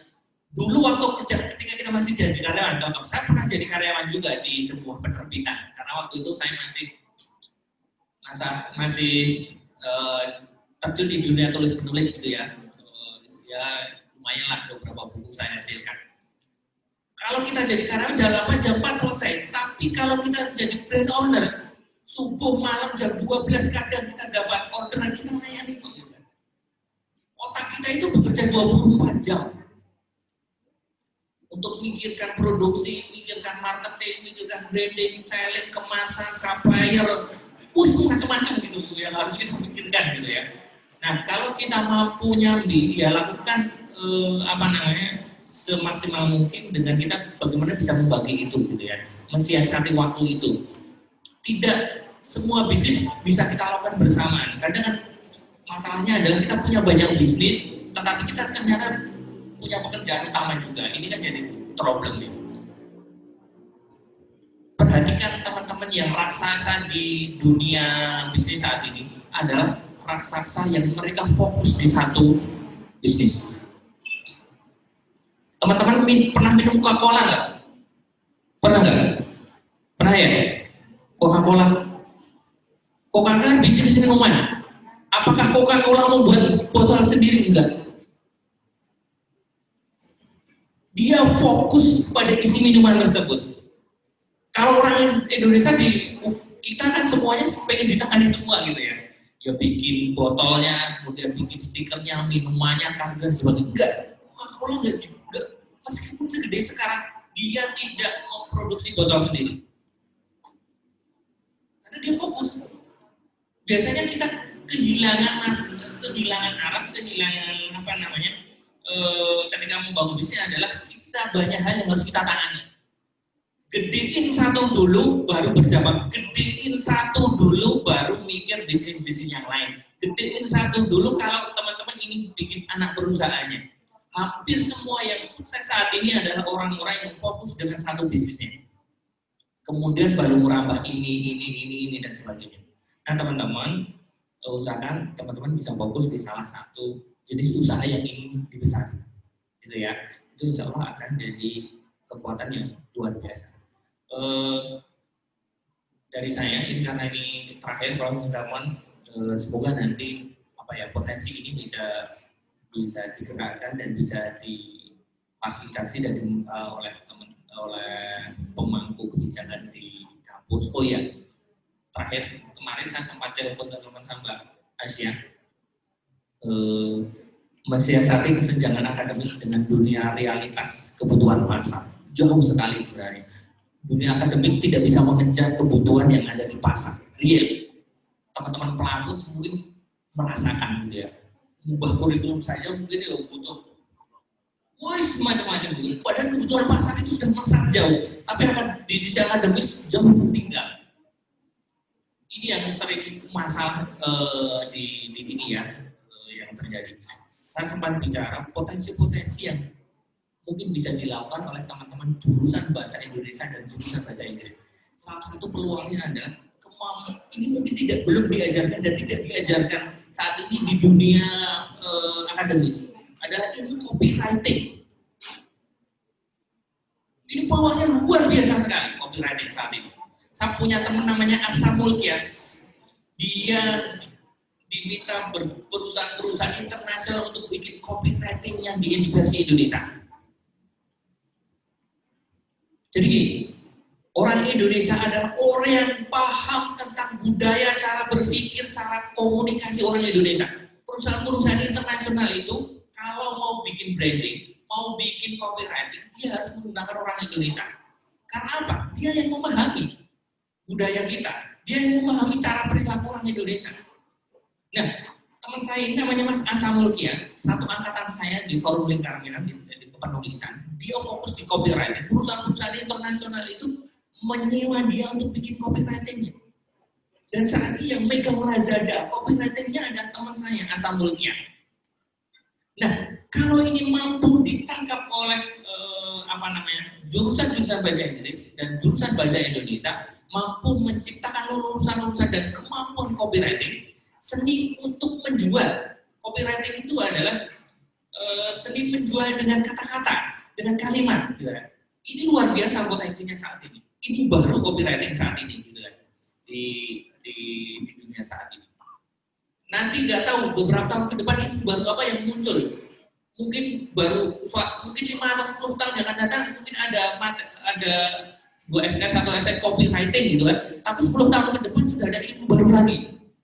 Nah ini ya kecepatan apakah diberikan dalam SKS atau di luar SKS atau apapun di luar sana, itu copywriting sekarang lagi menjadi primadona. Bayarannya gede kalau teman-teman bikin agensi copywriting untuk perusahaan-perusahaan besar. Bikin short course copywriting juga besar biayanya. Itu ya, sekali lagi terima kasih saya sudah diberi kesempatan berbagi. Saya sebenarnya kangennya di kampus, kok acara di Taman Sari gitu ya. Pengen ngikut kampus, sekarang sudah berubah bagaimana, ternyata diundangnya di Taman Sari. Terima kasih sekali lagi, matur nuwun Prof. Sujito, suatu saat mungkin bertemu kembali di kesempatan yang lain, event yang lain. Bisa YouTubean bareng, bisa ngobrol, koko, makan bareng. Terima kasih untuk semuanya, Bapak Ibu dosen, kemudian dan pemangku-pemangku kebijakan yang lain, teman-teman alumni. Semoga suatu saat kita bisa bertemu. Nanti teman-teman yang ingin jaminan, monggo ke nomor saya 0815 6766 1394. Saya ulangi ya, 0815 6766 1394. Itu nomor pribadi, nomor bisnis, nomor admin yang saya bagikan. Kalau nomor admin nanti tidak dijawab admin. Terima kasih dari saya. Sekian. Assalamualaikum warahmatullahi wabarakatuh. Waalaikumsalam warahmatullahi wabarakatuh. Kita kasih plus ya luar biasa untuk Mas Arif Asinata. Baik teman-teman yang berbahagia dan Bapak Ibu yang kami hormati. Sangat luar biasa sekali dan menginspirasi, dan sebenarnya yang ada di ruangan ini pun semuanya saya yakin mempunyai bakat pengusaha atau sebagai pengusaha. Saya lihat tadi banyak yang sudah memulai usaha, menekuni bisnis, dan banyak ya ini yang kita perlukan, branding. Bagaimana branding ini tidak hanya di bisnis tapi juga di institusi pendidikan. Kemudian bagaimana kita memanage waktu tadi sudah ditanyakan juga. Kemudian bagaimana kita menghubungkan antara yang kita pelajari ya. Jadi kita punya pesanan bahasa. Ya. Saya yakin bahasa ini luas. Saya juga punya kalau boleh cerita ini punya teman yang namanya Mas Reza, Aris kenal. Dia juga kita sebagai translator. Dan dia kerjanya yang menerjemahkan HP-HP dari Cina itu menunya seperti apa. Dan ini juga sejalan dengan copywriter. Ini saya kira teman-teman juga punya potensi dan punya bakat, tinggal bagaimana mencari koneksi ini yang penting. Nah, kita bertemu di sini untuk menghubungkan, connecting alumni, mensinergikan dan nanti mengkolaborasi. Jadi bisa juga kita saling membantu teman yang butuh pekerjaan atau yang butuh franchise. Saya punya franchise dulu, silakan beli ini, atau bisa menjadi partner bisnis atau bergerak di bidang konsultan atau apa saja, nanti bergabung dengan Mas Aris atau dan lain sebagainya. Sehingga kita punya potensi bakat yang sayang untuk dilewatkan ya, daripada hanya sekedar mungkin kebiasaan ya. Kita mungkin punya pekerjaan tetap, misalkan yang tadi ada yang mengajar, ada yang mengajar di sekolah atau di kampus ya, tapi di sela-sela waktu dan kesibukan kita ternyata bisa melakukan branding dengan produk yang kita buat sendiri. Tadi seperti jamu itu kan kalau tidak diramu sendiri kan lain kan. Ya, teman-teman juga merasakan misalkan dulu pas mahasiswa ngelesi itu, kalau yang ngelesi orang lain maka yang dilesi kan tidak mau. Ini mungkin cerita dari mahasiswa.